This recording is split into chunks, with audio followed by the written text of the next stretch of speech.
আমি পুলিশকে বলি যে আমার যিনি আইও আছেন আমি তাকে বলি যে আমার বাবার যে কাপড় চোপড়গুলো আছে, আমার বাবার যে হ্যান্ডসেটটা আছে, আপনি প্লিজ কষ্ট করে তা উদ্ধার করে দেন।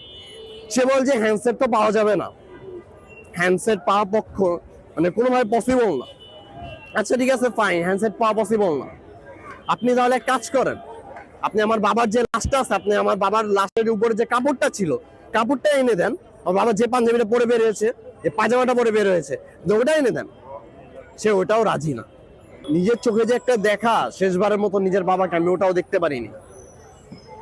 আমি আমার বাবার শেষ স্মৃতি জাস্ট এতটুকুই আছে, ওই দিন আমার বাবার সাথে আমার বিকালের দিকে আমার শুধু লাস্ট কথা হয়, তার ভয়েস আমার কানে এখনো ভাসে। সে আমাকে বলেছিল যে যেখানে দেখো সাবধানে থেকো, কোনো সমস্যা হলে আমাকে কল দিও। ওটা আমার বাবার সাথে আমার লাস্ট কথা।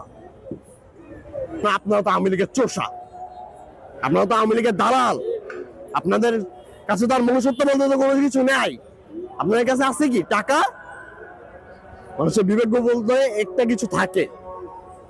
আমি যদি আমার বিবরণ দেই, সেক্ষেত্রে আমার বাবার লাশের জন্য আমি প্রচুর পরিমাণে দৌড়াইছি। দৌড়ার পরে আমি জানতে পারি যে আমার বাবার লাশ গত 24 তারিখে দাফন করা হয়েছে, যেদিন কিনা আমি ঢাকা মেডিকেলে ঢুকতে গিয়েছিলাম, কিন্তু আমাকে ঢুকতে দেয় নাই। পুলিশ উল্টা আরো আমার উপরে হামলা চালানোর চেষ্টা করছে। প্রচুর কষ্টের পরে আমি তাকে যে পরিমাণে রিকোয়েস্ট করছি, এমন রিকোয়েস্ট কেউ কাউকে করে না। প্রচুর রিকোয়েস্টের পর আমি তাকে নিয়ে দৌড়াদৌড়ি করার পরে সে তারপর গিয়ে বাধ্য হয়ে আমার বাবার কাপড় চোপড় গুলো নিয়ে আসে।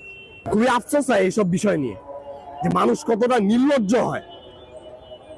তাদের তো নির্লজ্জ বললে, যাই নির্লজ্জ তাকেও এটা অপমান করা হবে।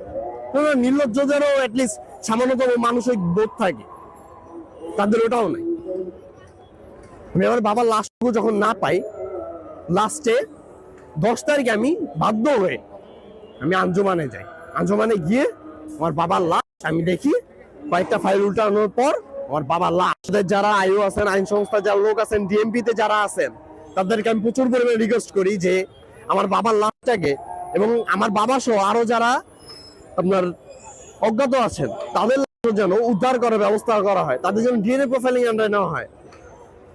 আমার এখনো মনে আছে, আমি ডিএমপি তে যখন যাই তখন আমাকে ডিএমপির লোক আমাকে একটা কথা বলে, ডিএমপির যিনি আপনার উপকমিশনার ছিলেন, তিনি আমাকে একটা কথা বলেন যে আপনারা চেষ্টা করেন, আমরা আছি আপনার সাথে। আরে বাবা, এটা কি আমাদের কাজ? কাজটা কাদের? আপনাদের কাজ, আপনাদের নিজেদের দায়বদ্ধতা। আমরা শুধু আপনাদের কাছে কি চেয়েছি? সামান্য একটা কাজ চেয়েছি, যেটা আপনাদের জন্য অত বেশি কঠিন না, সাধারণ একটা কাজ ছিল। এটা আপনারা চাইলে এটা পসিবল ছিল যে আপনারা আপনার যারা অজ্ঞাত